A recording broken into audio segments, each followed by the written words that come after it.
Have you guys ever seen whale wars? Yeah, it's really painful. It's really painful and it's very heightened, and there's a lot of dedication and determination. But when you saw, if you ever saw the clip when they don't make it and the whale gets slaughtered, and right there, something happened inside of me. And it's a feeling that we don't articulate a lot, but it is the most important feeling because it is the key ingredient to what makes us strong and what gives us courage when we're afraid to speak out. And that is when our heart opens up and you say, oh my God, I have to do something. What can I do? And I didn't know what to do, but I knew at that moment in time that I had that feeling. It's a heart open, it's a heart extended feeling where all of a sudden you realize, whoa, there are so many stupid things in my life that I'm focusing my attention on, but right now animals are dying and I care and they are suffering and it's breaking my heart, so I need to move. I call that empathy. We can have other words for it, but you know that feeling that I'm talking about because you wouldn't be in the room unless you had it, right? And we have it for social justice too, and we have it for environmental issues. We see something, and we truly allow ourselves to be present with the issue at hand, whether it's social justice, environmental justice, or animal rights. We become heightened, and we become very aware that what's going on now is powerful, and we need to be part of a voice that represents the oppressed, whatever field that's in. So what I did was, I was a Sea Shepherd. I joined Sea Shepherd. Okay, great. And make a donation. Yay. And what I decided to do is that I wanted to do something else. So little old me, which is I'm just regular nobody, just average person, I just said, okay, I'm going to do a fundraiser.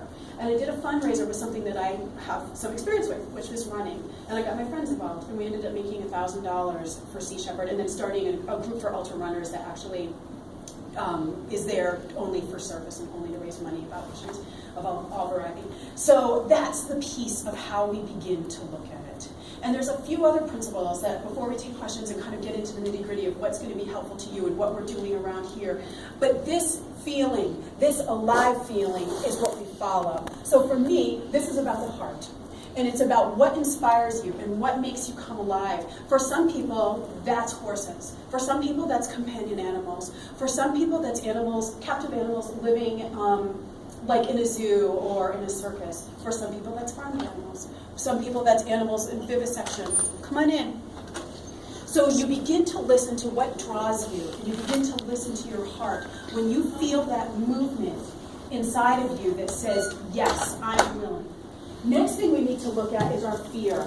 So I'm standing with my friends at in Ohio, I think, and we're going to do a demonstration to support the Gateway to Hell campaign, which is an international campaign that's about stopping animals being trafficked in the cargo holds, heading straight to vivisection labs. And I knew that there wasn't anything going on out here for the Gateway to Hell campaign, so I was out there with my friends at a conference, and I was afraid. Because I've never been to doing kind of like a disruption at an organization, at a cargo office. Hi, welcome.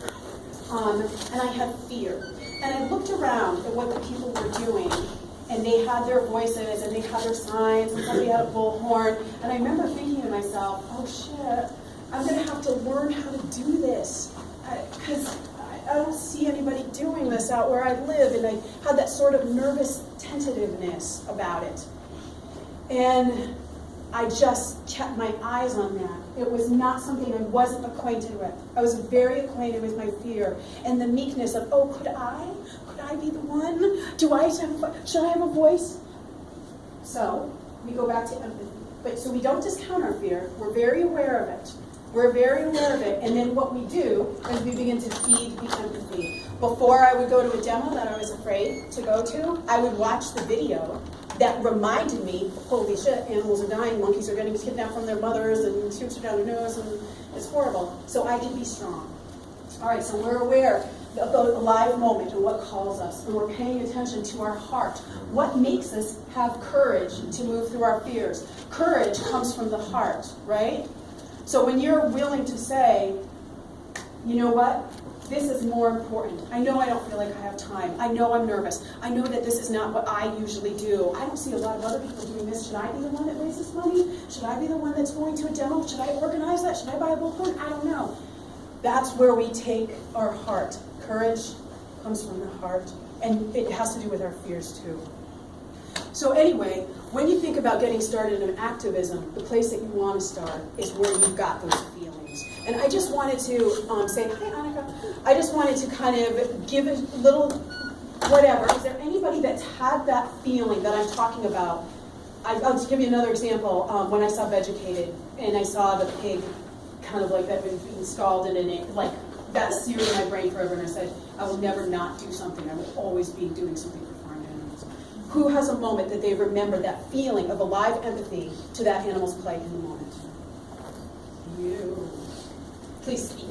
Oh no. Oh yes. Okay, so we have fear, right? So fear. What's our fear? Oh, my story is stupid. Nobody will like it.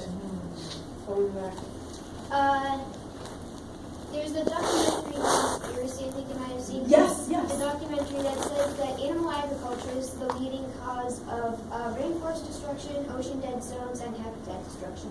Yes. So you got that feeling of like, this is incredulous. I need to move on it now. Somebody else to shout one out when you've had that feeling. Go, please. It was over 23 years ago, but yeah, it's good to hear about how the animals are treated through Students for the Ethical Treatment of Animals student group at MIT. And one of the people in the group had actually snuck into a tour of the largest dairy in Massachusetts and was reporting on that to us. And I thought, well, I got to consider becoming vegan. I was already vegetarian for a few years. And so I decided at the end of the semester I would study up on it. And so I got the book like Diet for New America by John Robbins. And yeah, before I finished that book, I realized, although I thought it was going to be a very difficult decision because I knew it was going to be lifelong, I thought I might even have to give up desserts. Right. but I realized, oh, this is an incredibly easy decision. Actually, it's quite obvious what I'm going to have to decide because it's just quite clear there was I couldn't support the. Yes. How many years ago was that? It was over 23. So, this, what's your first name again? I'm sorry. Richard. Richard, I know you. I'm sorry. Look at you all morning. He's a vegan runner. So, what we're just describing is a perfect example of what we can do. He got that feeling, and then he started to take a look at things. He researched things. He got more information, and then he made a decision inside himself that was fraught with fear. Am I never going to be able to search? But he moved through it, and then he made a choice, and he hasn't gone back since then. And I did laugh, and I'm sorry to put you on the spot, but it is a good exercise because the truth is, what stops us so often is because we are afraid. We have been taught as a society that we can't, there's places we can't go, and there's things that we can't say, and there's things that we can't do. But something happens with activism, and when we get together, even if it's just 5, 6, or 10 of us, when we go do actions, that power transforms. Every set of hands, every set of eyes, every heart, when you get together in a group, it transforms. And that's some of the goods you get out of it. So here you are taking this risk, trying to suss out, what am I going to do to help the animals? I want to find something that's right for me. But then you show up. Showing up is the expression. When I say show up, I mean, you know what? If there's a Vegfest, go to it. If there's some lecture on something that you care about, show up for it. If you are against puppy mills and that puppy mill event is going on and you're a little nervous, but no, show up for it. Because something happens. There's a spiritual principle at work too, and some of you might buy into and some of you may not, which is once you point your sails in the right direction, you begin to meet the people you need to meet. And you begin to become part of something that is larger than you. And before you realize it, you recognize that your place in the movement is actually integral and important, and people are counting on you, and holy crow, you're making a difference in the very way that you weren't even sure existed. So, and there's a few other things I wanted to get to too. Empathy, courage, fear is showing up. One of them is I borrowed from the 12-step movement. They're so awesome, though, if you know anybody who's in the AA. It's a great principle. It's a great program. And that's Principles for 4 Personalities. And I can't tell you how many times I've gone to an event where I've met somebody and did we just rub each other the wrong way? Like, did we not get along? Within 2 weeks, I am right next to that person, and we are fighting for the exact same thing. Principles for 4 Personalities. you will watch and see how the hard edges between people you and you just met rub away. So there's a community that's created, and there's something that feeds us and nourishes us and sustains us. It is happening now. It's happening right now in Hadley. It's happening over in Massachusetts. It's happening with my friends down in Connecticut, and we're running right up the 91 corridor. We did actions this year against fur, against the puppy plays, with Direct Action Everywhere, which is a national or an international group against the humane myth. There is nothing that we can't do right now together.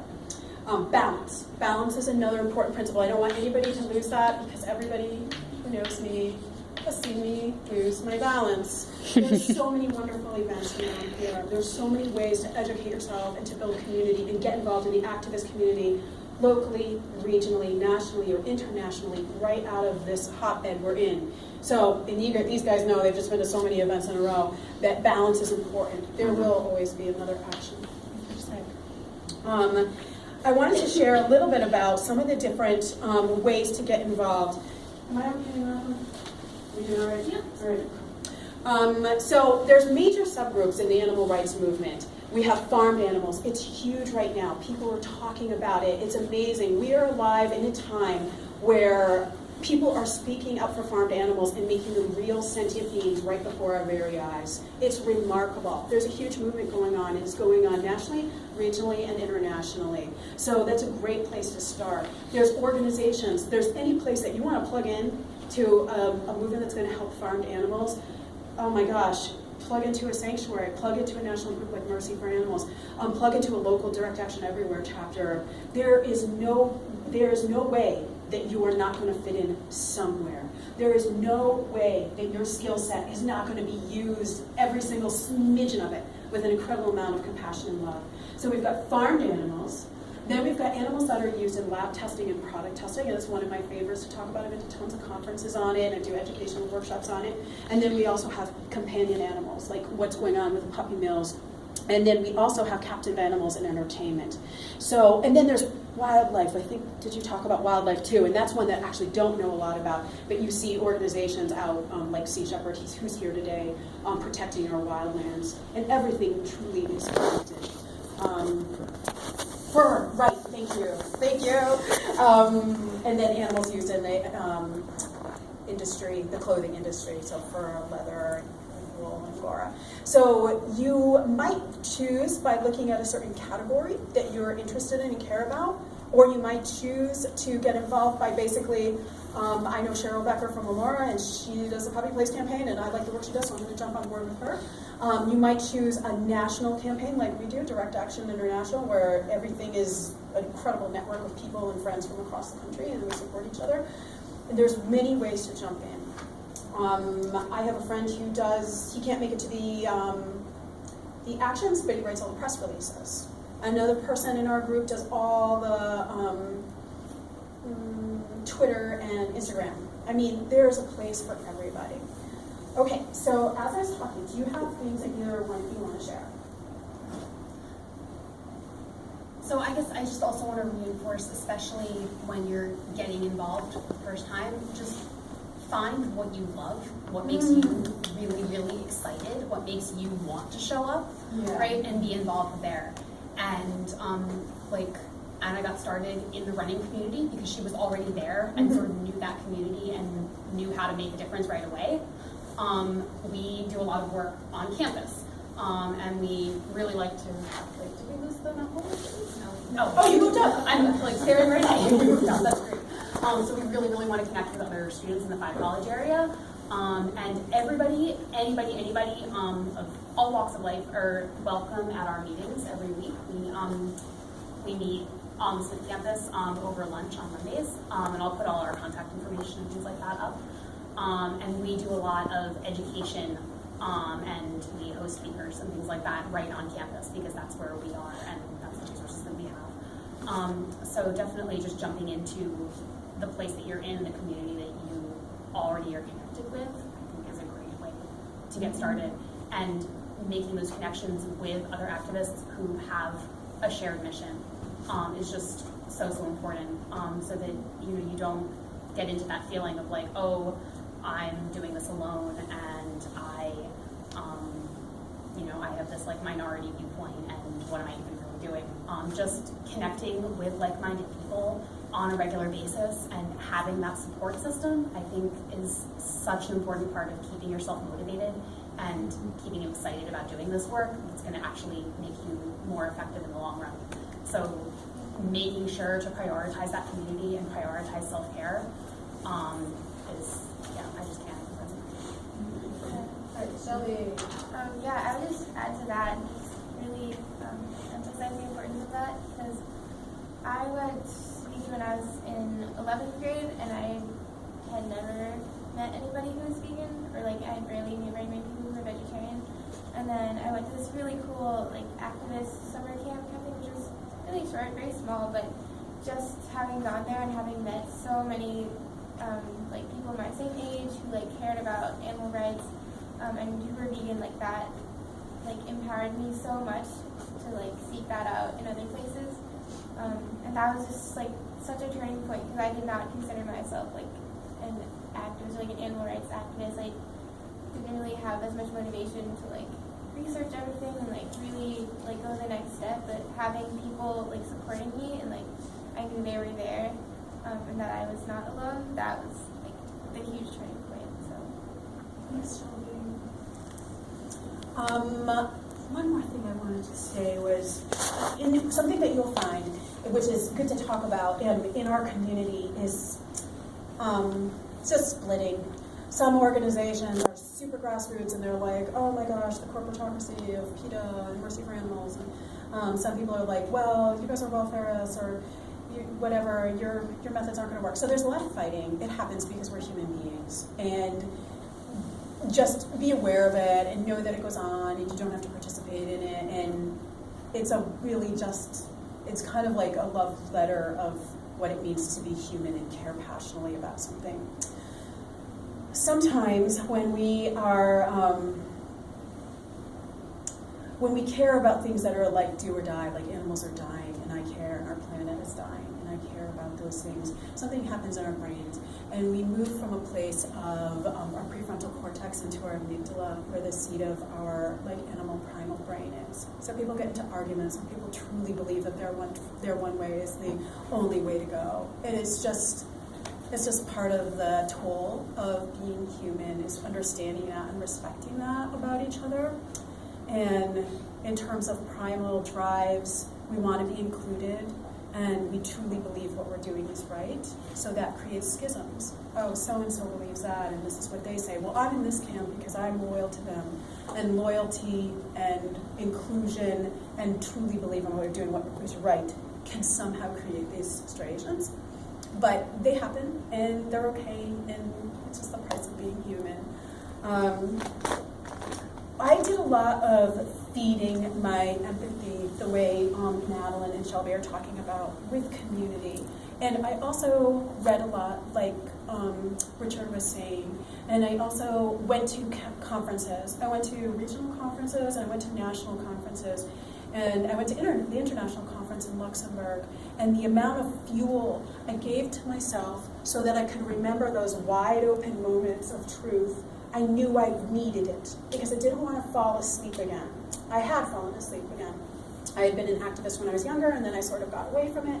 But then I kind of came back to that like aliveness and like, oh my gosh, that's right. I'm dedicated to my life. My life is very easy and comfortable. I live a life of privilege, and I want to use that. So the way that you feed that wide open part of you is to be around other activists, go to events where you're surrounded by truth and people that are actually doing it. When I went to the international conference, oh my God, the work that people do in Europe, the work that people are doing on very little resources in nations that are just much less financially supported than our nation, is so powerful. One more thing. What was it? So while you think, I'll just Yes, please do. spin. Yes. Yeah, in that vein, I mean, I've seen some fighting and schisms happening in the movement too, and it just makes me so sad to see that, and I don't see how it's necessary at all, and it sort of makes no sense to me. Because if we sit back and just think about, wait, why do I do this? Why am I an activist? Why am I interested in animal rights? For me, it comes down very simply to, I don't believe that anybody has anybody should suffer or anybody should be treated differently because of the way they were born, right? And that kind of has to come back to everything that I do. And very sadly, there aren't so many of us in the world who really feel that way yet or really living that way. And if our goal is to spread that message and make an anti-speciesist lifestyle more accessible to the world, why on earth would we not want to connect with as many people who have that shared mission as we can, and just come back to that, and really try and prioritize and keep focusing on what we do have in common and how we can help each other, how we can support each other, and how we can be most effective for the animals, because that's what we're here for and that's what we're showing up for. They actually invited Wayne from Direct Action Everywhere to be part of the panel on this at the National Animal Rights Conference. So, so we can help like different groups that are whatever striated to kind of come together. We all have different methods. We all have Yes. completely different strengths, and I mean, I've always believed that we need everybody. We need every different kind of activism in order to actually progress. And if you look at any social justice movement in the past, it's never been one thing. It's never been, you go to lots of protests and like everything changes, or you do lots of education and everything changes. We need everything. We're all Exactly, which goes back to why I focus on the heart, because I really believe that if you do the thing that you're called to do, then that's the right piece of the puzzle that you're there to fit. And you don't have to override that. Natalie, do you want to open it up for questions? I'm not sure our time. Oh, okay. We could do a couple of things right now. One of them is I could talk to you about some of the different activism that's going on in our Connecticut River Valley, or I could take questions from you or both. Please advise. Why don't you talk about what's going on? All right. Here. Matt says, let's talk about what's going on. There's a lot going on. Yeah. So, do you want to talk about it or no? It's just All right, shut up. So first of all, I'm just going to, Cheryl from Western Massachusetts Animal Rights Activist is not here. She's actually at her table, but I want to talk about a few campaigns that are going on. I'm writing our emails. Okay. Yeah, of course it's okay. So anyways, I'll talk about some of the campaigns that Cheryl's got. So for many people who are in this area, Western Mass Animal Rights Advocates is the doorway in. It's every third Thursday. They meet at Cafe Evolution. They have brunch, or not brunch, they have dinner ahead of time. It's great, and they have certain campaigns that they're working on. One of them that they're working on is called the Puppy Place, and that's a place in West Springfield where they sell animals that they get from puppy mills. So right now they're working on that with protests, letters to the editor, and they're also working on an ordinance to stop puppy mill animals from just having them being banned. So that's one of them, and that's not my expertise, but that is going on. Another thing that's coming up is the World Circus Summit is going to be this year. The World Circus Summit is going to be at the Big E. So, and then there's also the Big E. So that's talking about captive animals and entertainment. So that's another area that Western Massachusetts Animal Rights Advocates focuses on. Thank you. Tiny Anyway, sorry about that. All right, so Cheryl's covering companion animals and captive animals and entertainment, and she also has a big community aspect. If you want to go and meet new people, it's a great place to start. And I'm also doing, with Matt and I, do Valley Animal Liberation, and that's not just Western Massachusetts, that spans the 91 corridor from Massachusetts all the way down through New Haven, Connecticut. And we have a couple of different campaigns that we're working on. One of them is the National No New Animal Lab campaign. So if you've ever seen, oh my goodness, the pictures of the animals being tested on, it's heartbreaking, it's brutal. And there's a new animal lab that's opening up in University of Washington. Thank you, University of Washington, and that's a national campaign to shut that down. So we do actions in support of that. Valley Animal Liberation also sponsors and hosts Direct Action Everywhere. And Direct Action Everywhere is a national/international movement that focuses on destroying the humane myth. They do it through disruption and often sort of street theater. We have two campaigns under that. We follow, obviously, their oh my God, the humane myth, sorry. We follow the campaign to end the humane myth and educate about that. We do a lot of disruptions around that. And then we've also taken on Yale University and their lab testing facility down there under the DXE umbrella. So we frequently have actions regarding that. This fall, or this previous winter, we worked together with Mara and did a lot of anti-fur in Connecticut, and we will focus on that again in the fall. And we will also have, anything else I'm forgetting? There's a lot of stuff. Yeah, Gateway to Hell. Gateway to Gateway to Hell is Hell. a campaign that we also, Valley Animal Liberation supports, and then I feel like I'm blahing a lot, but I will just tell you quickly about it. It's a highly successful campaign that stopped almost every single commercial airliner for trafficking primates to their destined vivisection labs. And the one holdout of commercial airliners is Air France-KLM, who's on the United States partner is Delta. So we boycott Delta and Air France, and we do a lot of protests about that as well. So one more thing about that. I can go on and on about Gateway to Hell. If you want to talk to me about it afterwards, please do. What else do we have? That sounds about right for now. Yeah. There's probably a lot of other things that I'm missing, and in fact, Valley Animal Liberation and Animal Advocates at Smith College and Western Mass Animal Rights advocates have worked together on a lot of different educational things. We're going to be at Pride this year, yay! We reach an audience of 20,000 people, so we're really proud about that. In either one of those groups, Valley Animal Liberation or Western Mass Animal Rights Advocates, being part of the community, so simply showing up, coming to a meeting and hearing everything that's going on. There's a ton going on. There's other things that I have definitely forgotten for Wamara. But even if you don't want to go to a demo, there will always be room for somebody to film, to take pictures, to edit footage, to make a flyer, to work on a website. I mean, there is room for anybody to do anything. And I also want to say, if you're from Berkshire County, Berkshire Voters for Animals, they do a lot of legislation work out there, and they are working on an anti-circus ban.